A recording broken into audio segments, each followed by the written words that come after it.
the Senate.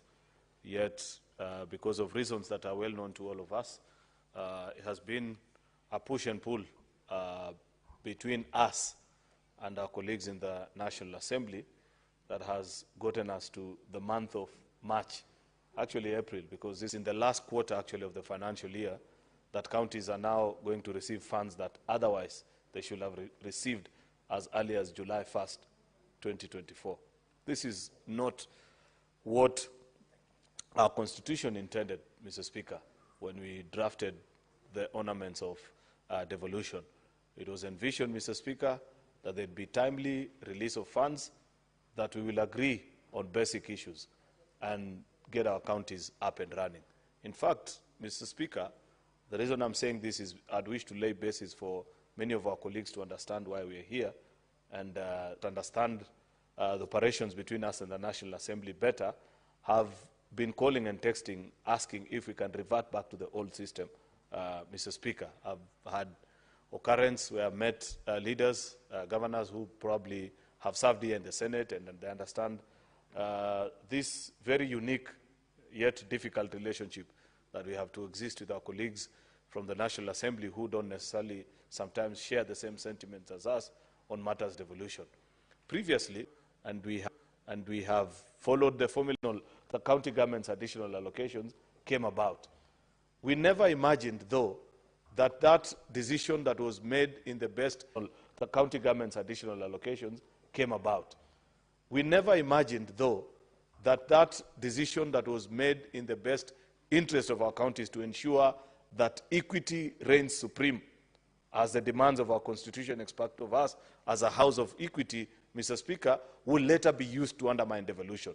This is quite unfortunate that it takes this long, inordinately long, Mr. Speaker, for there to be an agreement, and especially in a context where the Senate is a bystander.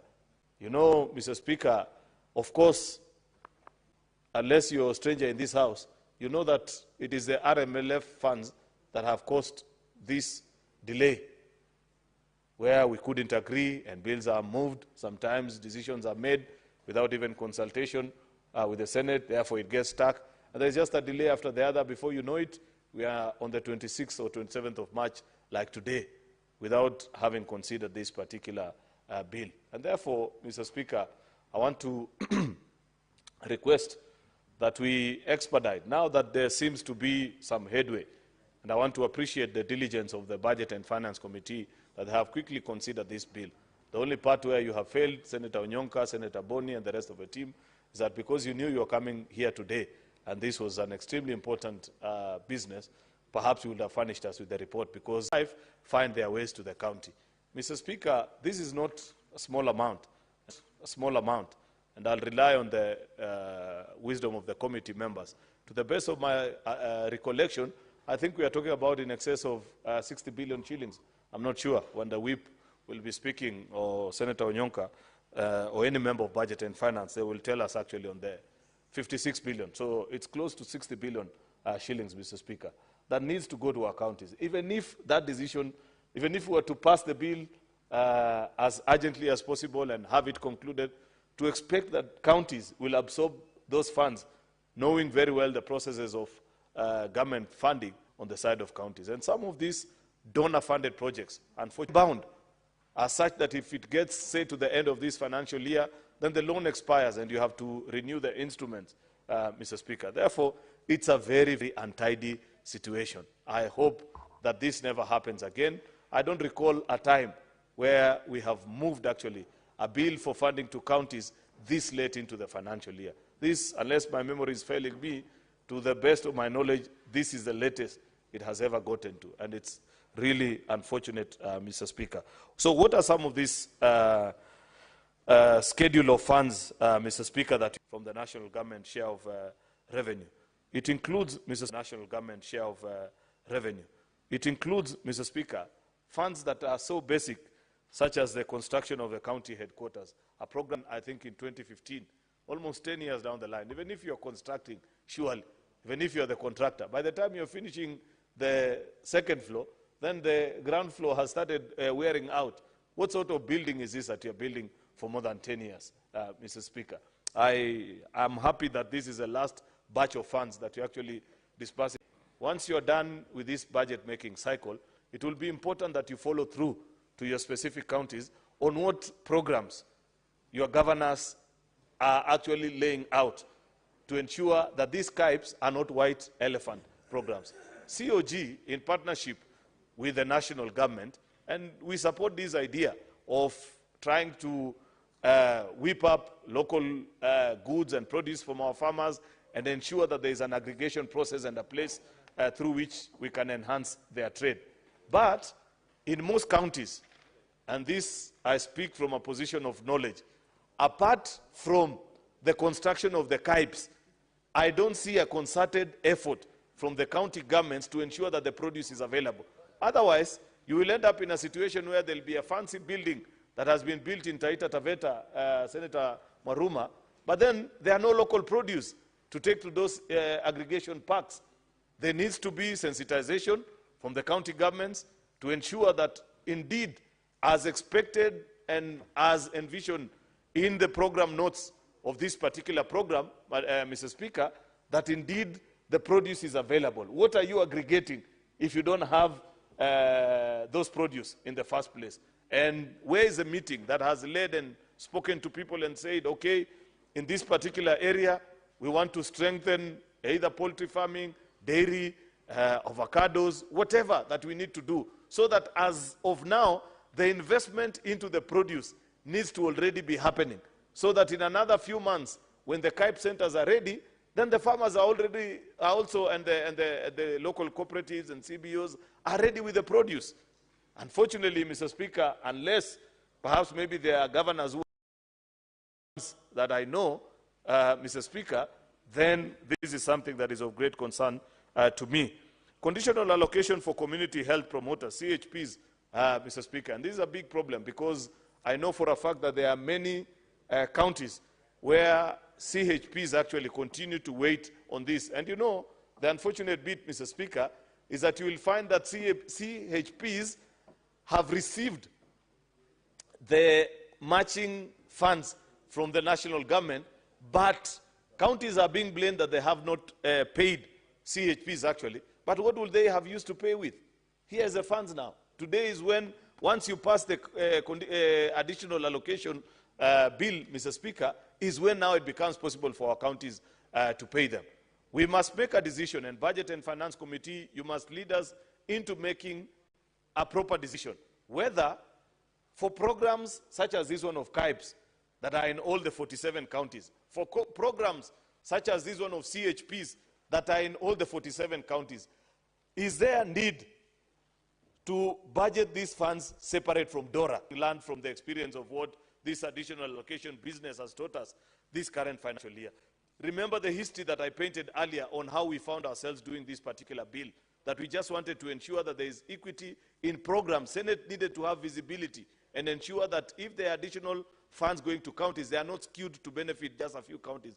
But programs such as this one of CHPs, Kipes, that are in all the 47 counties, it is my considered humble view, Senator Boni Halwale and all the members of Budget and Finance Committee, that perhaps these are funds that we can include in DORA, as such that once we have decided on how much is going to the counties, Mr. Speaker, then there is no business as what we are having presently, where counties are CHPs are saying, we have received the share from the national government, but county governments are not paying. We have to make a better decision, Mr. Speaker.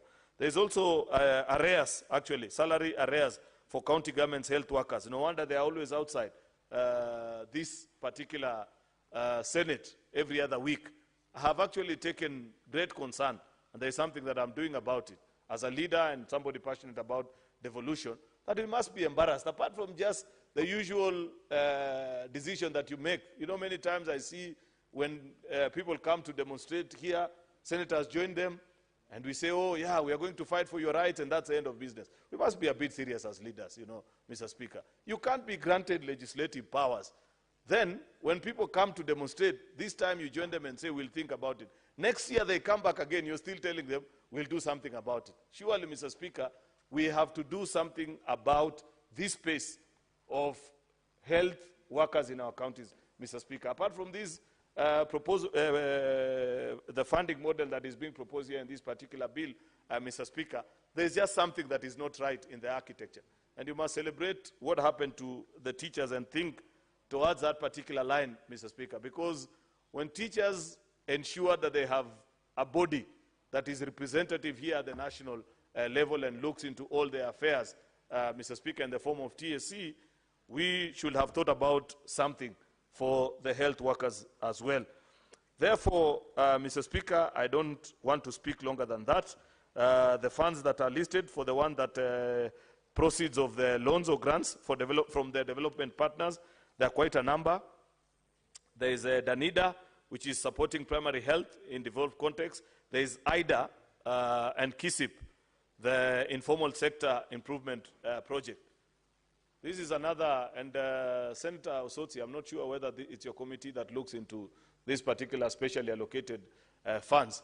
Because if there are funds that have been wasted in our county governments, it is particularly this program. I don't know whether it is the way that it was designed, but the one where county governments are doing something in partnership with the national on the informal sectors. Apart from Cabro and the small works that are being done there, looking into the amounts actually that are being committed and the work that is being done is something that we expect your committee to lead us. Of course, there is even money for finance emergency of locust response project. Remember, there was a conversation about it. FLOCA, which is a local-led action on county climate resilience investment. This one at least is a grant, but it doesn't mean that even if it is a grant, it is money that should be wasted. It should be used prudently. It's a grant to the people of our counties, and therefore should be used fairly well, Mr. Speaker. There is this other one of National Agriculture Value Chain Development Product. This is what I was talking about earlier, Senator Maruma. That should be the complement of the Kipes, that this program should be able to help our farmers at a local level begin to generate sufficient produce that will be aggregated into the Kipes. But so long as there is no correlation and people are just obsessed about who becomes a contractor of these projects or who does the shades, you know, we live in a very funny country, Mr. Speaker, that we must begin perhaps to move. If this money must be wasted, Mr. Speaker, and it's really unfortunate I have to say this, if this money must be wasted, then I'd rather it be wasted by ordinary citizens themselves, as opposed, Mr. Speaker, to allocating funds, shades, and structures without any direct benefit to the ordinary citizens. So these special funds, we must perhaps maybe ask for a project implementation report, how they were eventually used, what has been their success. And you know the unfortunate bit, Mr. Speaker, is that they have very funny long names. So to keep track even is not easy. Even you as a senator, you'll get easily confused because you'll be told this one is for the KISIP, this one is for FLOCA, this one is for this one with a difficult name for agriculture. So to keep track of all these fundings that end up in our county governments and the expected impact is something that bothers us. Finally, Mr. Speaker, with those many remarks, Mr. Speaker, the listing is there of how much is going to each county. And this is as the bill came, Mr. Speaker. I want to believe that our colleagues from Budget and Finance, without seeing the amendments, that I already support their position because I'm aware of some of the proposals that have been made there.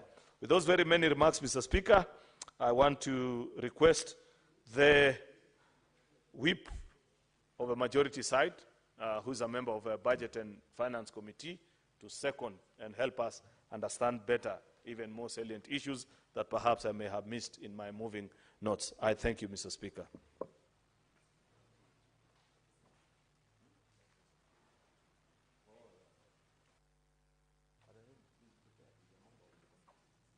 Thank you, Mr. Speaker. Mr. Speaker, debate keeps on raging in this country on who is the actual enemy of it. It's not too clear, but I'm starting to think that